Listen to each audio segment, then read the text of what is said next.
Well, good morning, or good afternoon, or good evening to you, wherever you are, whatever you're doing. This is GPS, and we're just glad to have you back with us. Dr. Jon Paulien, our expert on the book of Revelation. Pastor Shifra, pastor for young adults. I wish you could hear the conversation off camera. It was to be continued in another place, but we're doing Revelation. Dan was taking notes on her. It's good stuff. Vice versa. Important information. So we've ended the last show, almost done with Revelation 7. We want to take a couple minutes and just read a couple verses there, and then we want to get into the seventh seal in Revelation chapter 8. So we're glad you're with us. This is God's Prophetic Surprise and doing the book of Revelation verse by verse. We just want to read this last wonderful passage and to see if there's a couple more things we want to tie up, and then we're going to go on. Revelation 7, starting with verse 15. Therefore they are before the throne of God and serve him day and night in his temple. And he who sits on the throne will spread his tent over them. Now you mentioned that part. But off air, John, you brought up about the serve him. Mm-hmm. What does it mean? We will be priests. Priests and kings in heaven, the Bible says. Well, there's three things here that speak that. The word serve in many translations is a special word for serve in the temple. Wow. So it's a priestly service. And you have the word temple, and then you have the word tent is really tabernacle. That's the technical term for the Hebrew sanctuary. So you have three sanctuary terms in here. Presumably, this is eternity. They're before the throne of God. These are those who have come out of the Great Tribulation, presumably the human race, the saved, before the throne of God in eternity, and they're being spoken about in temple language and priestly activities. So the question is, who needs priests in heaven? I'd be interested in knowing what you think. Is that there's more functions than just intercessory priestly ministry? Well, what would a priest do that would still be useful in heaven? You know, it's amazing that a lot of what we understand on this side of eternity almost gets dependent on the existence of sin. Do you know where I'm going? Like grace. Mm-hmm. Almost as if grace has to depend on sin in order to exist, when we know that if grace is the essential character of God, grace is not dependent on the existence of sin or suffering to exist. Mm-hmm. And so service, liturgical service in the temple, is it dependent on offerings of like sin offerings? Is it dependent on the need for forgiveness when all has been washed away, your robes have been washed and made white in the blood of the Lamb? Do you still need priestly service? Mm-hmm. I kind of think of grace, and I'm leaning towards yes. What do you think, Pastor? But this is not vicarious, because these are the people themselves. Mm-hmm. These are not, we stand in a crowd and we send you in to intercede for us. Okay. These are the great multitude themselves worshiping him. All right, well, if they are priests, it says earlier on they're a kingdom and priests before God. Right. Okay, so if they're priests, so what for? What are we doing? Why can't it just be worshiping? Worship is an important focus of what priests do. Mm-hmm. But are they the only ones in heaven? Angels. Angels? I think everyone in heaven would be worshiping. Anybody else besides angels? The elders, the creatures. All right. Are there perhaps other planets that have whole races of people, creatures, whatever you want to call them? Intelligent animals, perhaps, etc. What would be the difference between this group here in chapter 7 and everybody else? They've gone through the Great Tribulation. Yeah. They've gone through the Great Tribulation. For sure. They've had a unique experience. They know what sin is. They know what rebellion against God is like. Now here's the deal. The reason why suffering has gone so long as it has is because God does not want to win the battle by force. He wants to win it by persuasion.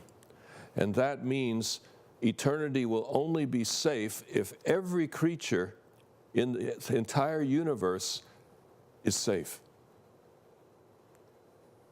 Now, if that's the case, how are you going to keep them safe when you're not willing to use coercion? Will there perhaps someday be another Lucifer? Will there be somebody, maybe a new planet with new creatures who don't have the history? I think that's where the redeemed come in. That's where the priesthood comes in, because they'll be mediators. You know, Jesus can come and say to them, you know, I created you, so I know the best way to live. But if they're free not only to do what Jesus says, they're also free to rebel. And would it then be helpful that there are Dan Smiths and Shifras who will go to that planet and say, hey guys, I need to tell you my story. Wow. And your story will preserve the harmony of the universe throughout eternity. So why is suffering going so long? It's because in comparison with eternity, this is a relatively short time, the human race. Relatively short time. And the suffering that goes on here is real, but compared to the health of eternity, it's something that's worth enduring, because the outcome will be people who have gone through all the heartaches, who can be trusted with power. They're before the throne of God. They're part of the governing center of the universe now. They can be trusted with power, and they have a story that will keep the universe safe throughout eternity. That's what I think is going on here. Fascinating. Great day. Mind blown. All I can sit here and think is that he questioned my understanding of 144,000, and he brings up Star Wars and planets and Guardians of the Star Galaxy. Trek all over the universe. But that's what we believe. And when we did Revelation 5, you know, that Jesus died not only for sinners, but for people who had never sinned. And they saw Jesus die on the cross, and that settled some issues for them. So there's cosmic connotations to all of this, and I think you're exactly right. Yeah, if you deal with salvation only in human terms, then all that matters in salvation is, do I get my sins forgiven? And get in the do door. I make it in? You know, Narrow-minded. and that's kind of a little bit self-centered. Yeah. Yes. When you look at the larger picture, you see that there's a whole universe at stake, Right. and that either that universe will be forever full of nonsense like it is now, or the day will come when God will have persuaded everyone that needs persuading that his way is the best way, and that they would freely choose it because that's what they want to They've do. been persuaded. Yeah. There will be some people in our audience who will know the phrase larger view. And you have just articulated wonderfully the larger view. The person who made that phrase popular has passed away now. But it is the contribution the Adventist Church has to give to the world. Other people will talk about Jesus dying for our sins, so now my slate is clean and I can get into heaven and have my mansion for eternity. But I think it's a contribution that we make. I've read it in a few other places. Philip Yancey has a couple chapters where he kind of gets to the larger view that Jesus' cross is answering questions that settle issues cosmically. Universally. Yes. And the exciting thing is that this larger view is not just a Seventh-day Adventist thing. There was a great Roman Catholic in the Middle Ages named Dante who got a lot of this. There was a wonderful Protestant named Milton, and another one named C.S. Lewis that got a lot of this. But to me, even more exciting is that one of the clearest witnesses to this larger view is the Quran. Wow. Now, whatever you may think about how the Quran came to exist and so on, God somehow allowed some clarity on this issue to come through there. And in the Quran, it talks about the garden, and it talks about Satan and the party of the evil one, and how there's a conflict, and that God gives Satan time to manifest his character. You see?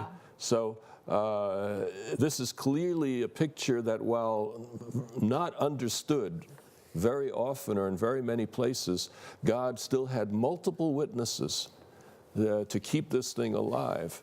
So it's not a possession of the Adventist Church, but it happens to be the Adventist Church is the place where it is perhaps most clearly articulated I think that's worth a whole show, John. Yeah. I think, somewhere the next couple times when we're taping, you should bring that. Bring that. And the history of other Christian writers, but bring the Quran, bring 3 or 4 quotes, bring verses. I've never heard that before. Yeah. My part would say that Philip Yancey in the book on Jesus, the Jesus I Never Knew, the last chapter, is as close to the great controversy, larger view understanding as I've read. But I would love to hear the rest of it. I have that book in my car right now. I'm going to go back today and read that last chapter. As it goes to priestly service, I kind of think about there's 3 pastors up here right now, and I wonder if this message, this insight from Revelation 7:15 can inform us in how we serve today. Something that we can do right now on this side of eternity that we will also do on that side of eternity. Serving in the sense of sharing the story of what God has done, sharing the story of how God has redeemed us, never goes away, is what I'm finding out in Revelation 7. We don't stop talking about what God has done. Well, and this goes back to our small debate about 144,000. I don't see these people in heaven. See, I believe they're still here. And these The people... larger view, though, the larger view is that we would... But that's the point, is that the message, we are already, as if we are in the inner sanctuary, we're in the most holy place, and we are giving our testimony. This is in the 7 seals. The 7th seal hasn't come yet. Oh, it's in chapter 7th 8. seal is in chapter 8. We're in between those 2 seals. So in my side of the church, my group of people say, we are answering the question, who's going to be able to stand? And then in chapter 8, the day is standing. You're saying you're going to do that now? We're already now standing in our witness before the universe of what God is really like. And we're doing the larger view right now today. You just teed me up to give that little extra point. You're welcome. Verse 16, never again will they hunger, never again will they thirst. The sun will not beat upon them, nor any scorching heat. For the Lamb at the center of the throne will be their shepherd. He will lead them to springs of living water, and God will wipe away every tear from their eyes. Got to tell you a quick story that I tied to this. It was in Petra, in Jordan, and people might be familiar that from the Indiana Jones in the Last Crusade, where there's a big dash down the Seek, it's called. It's a slot canyon that goes for a couple of miles, and when you come out, there's this incredible ancient city carved out of rock. Just amazing. Anyway, when I was there, it was high summer, probably 110 degrees, and went through that slot canyon, came out at this incredible treasury, I think they call it, and then somebody said there's a high place up there where they used to sacrifice humans, the Edomites back in the old days. Wow. So let's go see that. So we climbed up there and then came back down, and down in the valley there was a Bedouin tent, and I said that's where lunch is. And to come out of that 110-degree heat after having gone through the canyon, climbed a mountain, watched over 3 small children who are having to be carried half the time, got to that tent, sat down on those cushions, covered from the sun, fans in there blowing the wind, having some wonderful Arabic food to eat. And I said to myself, that's what this text is all about. They're not going to hunger anymore. They're not going to thirst anymore. Neither will the sun beat down on them or any heat. That was imagery. That was metaphor. But it's just saying if you imagine the worst situation you could possibly be in, totally alleviated, the relief, the joy at that moment, that's what this is all about. That's what eternity will be like. Great illustration. Beautiful. Have you been? No, just So Turkey. I've done everything he just described. Okay. And we're going in March next year, so we invite you to go with our tour, Shifra. Thank you.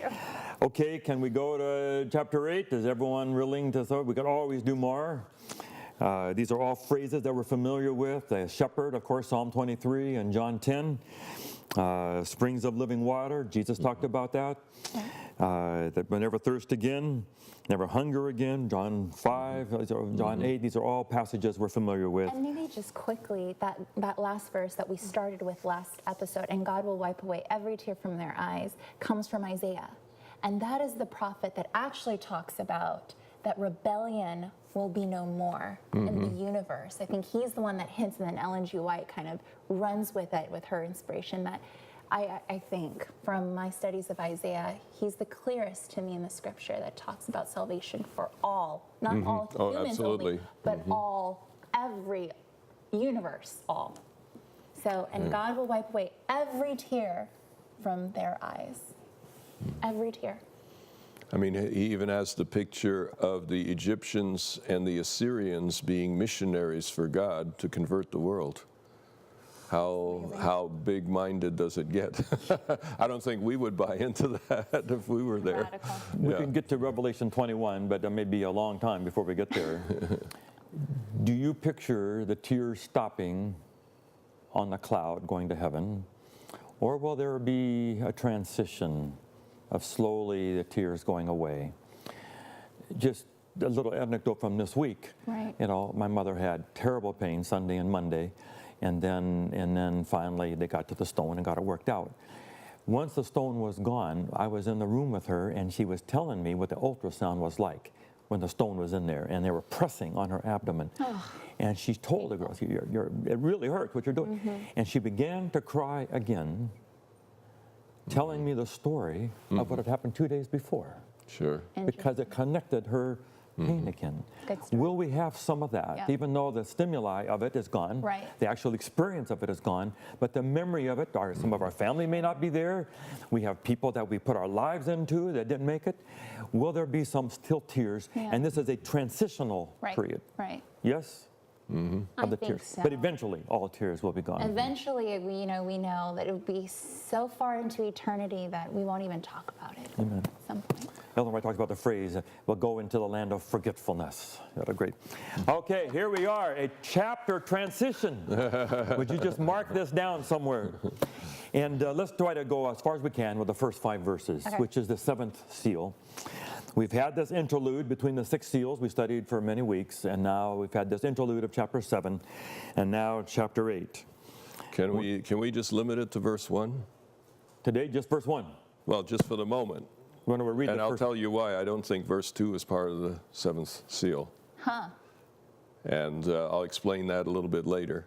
Okay. But, I think the 7th seal is just the very first verse. And it makes a difference. So, many people do tie them together. well, it's held as a block here. Yeah. But okay, let's go where you're going. Take my word for it for now, and then I'll get into Make the case detail, for perhaps the end of this session or the next one. When he opened the 7th seal, there was silence in heaven for about half an hour. Now that's reason enough why a lot of people wouldn't end it here, because it doesn't really say anything, does it? All it is silence in heaven for half an hour. What do you do with that? How do you interpret that? What's going on here? Is there any point in all of that? And actually, I think it's multiple in how this connects with a number of things. For example, you could compare it with chapter 5. And in chapter 5, the entire universe is going crazy over the Lamb being enthroned. All right? So in that very, very noisy context, suddenly there's silence. Yeah. So what's the deal with that? Is that silence before justice, the destruction of the wicked? Is it a silence saying, wow, the Lamb is on the throne? Is it the silence, when they say nobody could open the book? What's going on? And for half an hour. Why a half an hour? So precise. Yeah. The traditional answer is silence in heaven. Christ has left heaven to come down and get the church. Well, if you use the year-day principle, Right. a half an hour would be the same as what? I think it's 1 week, right? If you go by that. But I find that challenging simply because the year-day principle is something that was only discovered with really weird numbers. And it made a lot of sense with those really weird numbers. You know, like, has anybody ever said, my kid is 1,260 days old? No. We don't even say 42 months. We say 3.5, you know, right? So 1,260 days, 1,335 days, 2,300 evenings, strange numbers, okay? So it makes sense that there's something else going on there. But just a half hour just sounds too ordinary. So what is the half hour here? Well, I'd like to think that there's a reason for it in this place, because embedded in the first half of Revelation is a recollection of the daily service in the temple. If you'd never been in the temple, if you'd never been part of that daily service, you wouldn't even know that. But in the daily service, you have a priest who opens the door of the temple, lights the lamps, or relights the lamps in the morning, all right? The doors are left open. They sacrifice a lamb.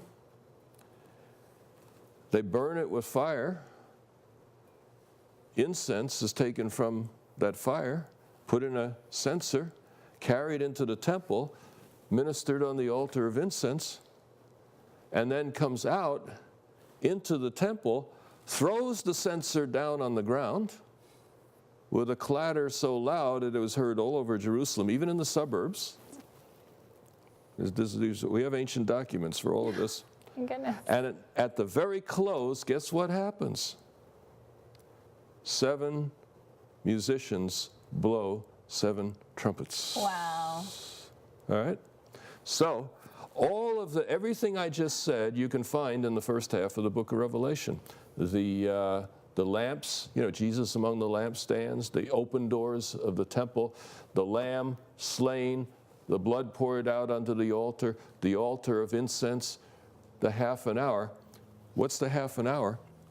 While the priest was in the temple ministering the incense in the temple, the audience in the court was supposed to maintain absolute silence for about half an hour. Huh. So all of that has a context in first century Jerusalem. Is that in Scripture or is that in Josephus and other places? It's in the Mishnah. The Mishnah is a collection of sayings of the rabbis over several hundred years, which was written down around 160 to 200 AD. But is it implied in Scripture that there is this time when the priest is in there doing whatever it is, that anyone who would read this silence would know that it would was connect it up? I think if you knew what went on in the temple in Jerusalem before AD 70, you'd see it all in Revelation. You would have no trouble seeing that. It'd that. be plain as the nose in your face. You wouldn't have to read the Mishnah to know. Yeah, and no, you wouldn't have the Mishnah to read because it was only written down 100 plus years Right, later. that's my point. But what the rabbis did is they would have students memorize this stuff. They'd memorize the sayings of previous generations of rabbis and pass it on. It was important to pass it on. Eventually it was written down because memories do fail. But I think most scholars feel that much of the Mishnah is a very accurate portrayal of the situation as it was when the temple was standing. So if that's true, that the root of this reference is in that service, what is the experience that people had there that we should learn from? Were they relieved that the sacrifice had been made and now it's being worked out in the temple? Were they concerned until he came back out to know that it's all done? Where do we go with that? Well, when you get close to the most holy place, there's always a chance, if the priest was not a good guy, that he might not come out, you know, and so that was always a concern. But I think the silence was simply the idea, the incense wafting over Jerusalem was the sense of God's approval of his people in spite of their mistakes, right? And when the priest comes out, the sacrifice is done, the censer's thrown down, the trumpets are blown. It signals that the service is complete, and God has accepted his people So again. this is sort of an anticipation. A mini Day of Atonement, if you will. You're right on the edge of Yeah. great things happening, and Yeah. you're standing there waiting for this to happen. Yeah. So it's in a microcosm, just like we were talking about the larger view earlier, there's a universal war going on. Every battle you fight, and many of us have battles going on inside of our heads. I think we talked about that in the previous session. Every battle you fight, every victory over sin, every time you do something good instead of something bad, it's a small piece of a much bigger So for clarity, chapter 8, verse 1, hearing what you're saying, there's silence in heaven for about half an hour. We are able to read, if I was a reader before 80, 70, that something in chapter 8, verse 1 is related to a high priest going into the most holy place. This is the holy place. Yeah, But this is we not are this. in the holy place. Yeah, this is not the Day of Atonement, but the daily almost- service okay. involves the courtyard and the holy So place. the priest is in the holy place. Mm-hmm. Do we know for chapter 8, verse 1, what would be your thoughts on I'm assuming the priest is Jesus, the Lamb. What is the priest doing in chapter 8, verse 1, before the trumpets sound? Well, it depends on where you put it. Right. And this is where I think it does. This is where the scholarship comes in. Some scholars point out that the silence in heaven is silence because justice has been served. In other words, God has pronounced judgment. The judgment that was forecast in the fifth seal was beginning to be acted on. The sixth seal is now complete. So the silence is there because judgment is over. Related to that, the silence of a universe watching the destruction of the wicked, which would be a very sad and somber experience, I'm sure. Some suggest it corresponds to the silence at the beginning before creation. Wow. So maybe at the end, the destruction of the world, and then there's silence, and then God creates a new heaven the recreation. and a new earth. Yeah.